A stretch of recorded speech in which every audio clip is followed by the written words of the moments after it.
Eu sou ódio quando você me olha, você olha pra mim e olha pra o ódio. Você sabe o que é ódio?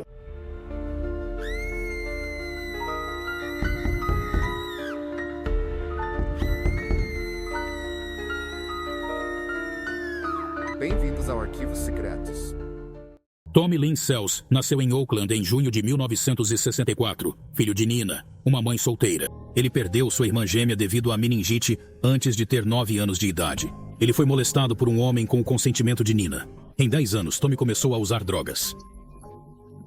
Tommy geralmente teve uma infância difícil e foi abandonado pelo resto da família.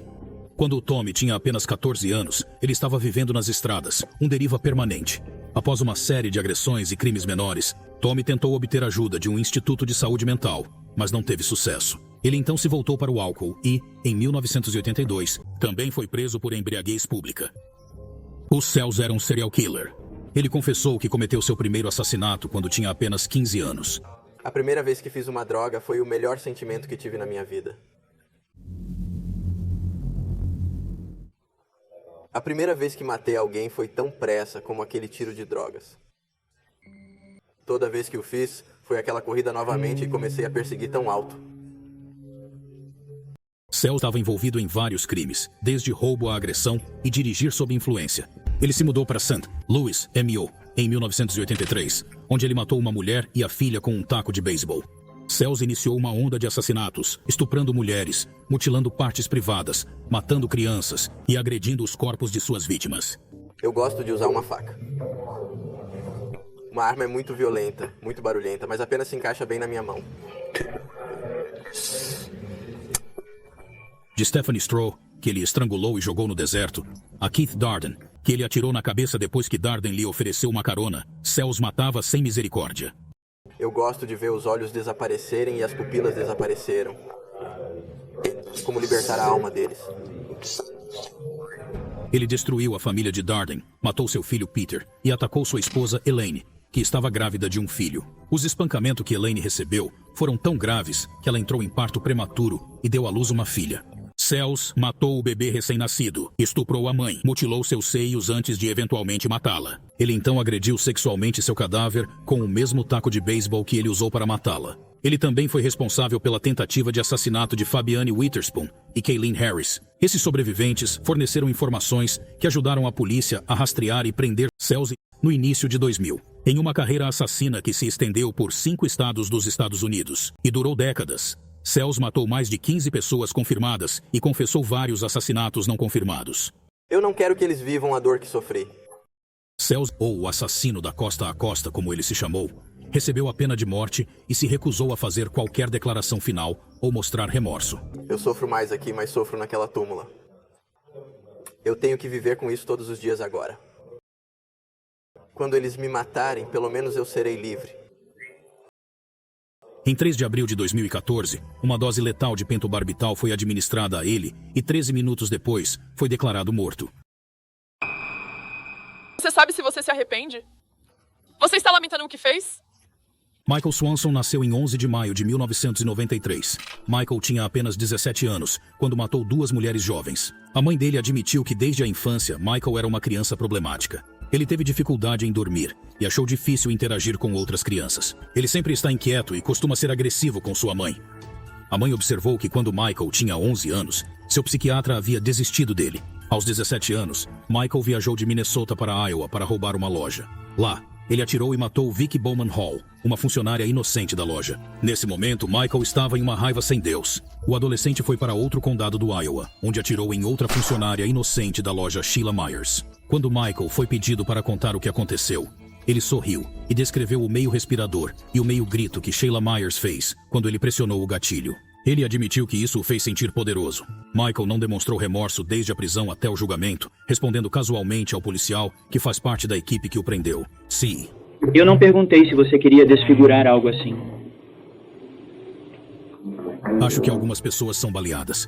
Quando ele foi perguntado como se sentia após o tiroteio, seus advogados não convenceram o tribunal de que ele tinha uma doença mental.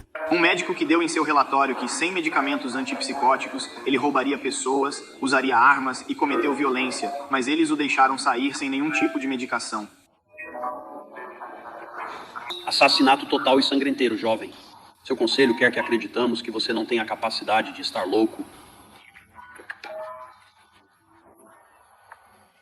Eu não acredito nisso. Você é perigoso. Você é imprevisível. E não há lugar para você em uma sociedade aberta e cumprida a lei.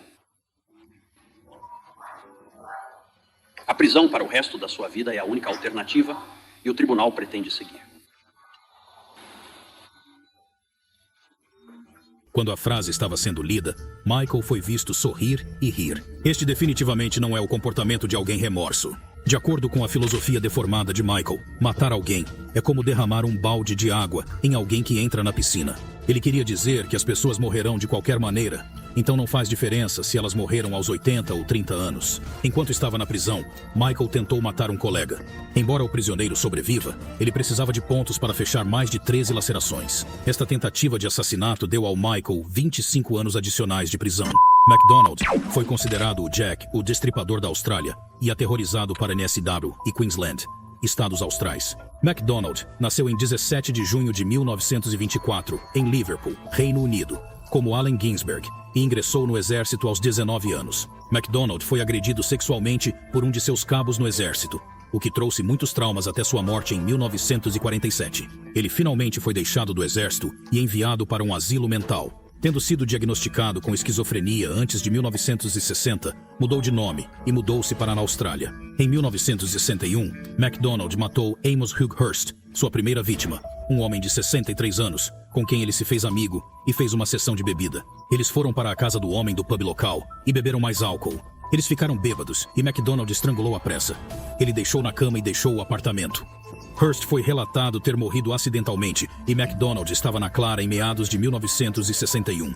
MacDonald reclamou a sua segunda vítima, o Alfred Reginald Greenfield. MacDonald conheceu Greenfield, 41 anos na época, no Green Park. Ele ofereceu álcool em Greenfield, o atraiu para longe e esperou até adormecer, apontando 30 vezes e cortando seus genitais. MacDonald usou um método semelhante para matar suas terceira e quarta vítimas, Ernest William Cobbin, 37 anos, e Frank Gladstone McLean, cortando seus genitais. O método de MacDonald de matar e cortar os genitais das vítimas lhe ganhou o apelido de mutilador.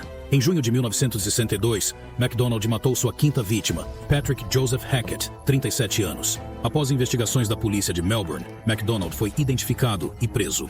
Ele não negou o assassinato. Em vez disso, ele reduziu o assassinato para um desejo inextinguível de matar. MacDonald alegou que as vozes em sua cabeça lhe disseram que as pessoas que ele matou eram o cabo que o estuprou quando era adolescente no exército. Seu julgamento começou em setembro de 1963 e foi acusado de 4 acusações de assassinato. MacDonald declarou-se inculpado, alegando que ele era louco. Durante o julgamento, ele testemunhou em detalhes sangrentos de como ele matou 4 homens a sangue frio. O adolescente acusado de matar 3 estudantes e atirar em 2 no mês passado. Thomas Michael foi responsável pelo trágico tiroteio na escola secundária de Chardon, Ohio, em fevereiro de 2012. Thomas nasceu na terceira semana de setembro de 1994. Ele tinha 17 anos quando atirou e matou 3 estudantes e feriu vários outros com uma pistola de calibre 22. O Thomas começou a atirar aleatoriamente contra os estudantes da cafeteria por volta das 7h30 da manhã. Ele atirou em 5 estudantes e uma estudante antes de tentar escapar. Ele foi perseguido e subjugado por Frank Hall, um treinador da escola, com a ajuda de Joseph Rizzi, um professor da escola. Os estudantes afetados foram rapidamente levados para o hospital, mas 3 não sobreviveram. Alani foi presa. Seu julgamento foi rápido e ele foi condenado. No entanto, seu comportamento e falta de remorso no tribunal causaram alerta. Semanas antes de Thomas matar seus colegas de estudo, ele postou sobre o assassinato de algumas pessoas em sua página no Facebook. Nenhum local foi dado e ninguém levou o aviso a sério. No dia do assassinato, ele veio à escola com uma suétera com a palavra assassino. Ele replicou esse sexto senso de humor durante o julgamento, vestindo uma camisa branca e escrevendo a palavra assassino para vir ao tribunal. Ele contou com irrespeito como matou suas vítimas, zombou das famílias das vítimas e deu a elas o dedo médio. Ele tratou todo o julgamento como uma piada, riu e amaldiçoou o tribunal. Ele foi condenado a 3 prisões perpétua, um por cada aluno que matou. Em setembro de 2014, Thomas e outros 2 presos escaparam da instituição correcional de Lima Allen, onde ele estava cumprindo sua sentença. A escola secundária de Chardon foi fechada como precaução de segurança, e menos de 24 horas depois, Thomas e suas coortes foram recuperados. O Thomas é agora um prisioneiro da instituição correcional Warren, em Youngstown, OH, uma prisão supermax. Lá, ele verá o resto da sentença em confinamento e isolamento absolutos, até que seu nome seja chamado para atender à penalidade mais imperdoável do sistema judicial, execução judicial. Qual desses assassinos foi o mais chocante? Informe-nos na seção de comentários.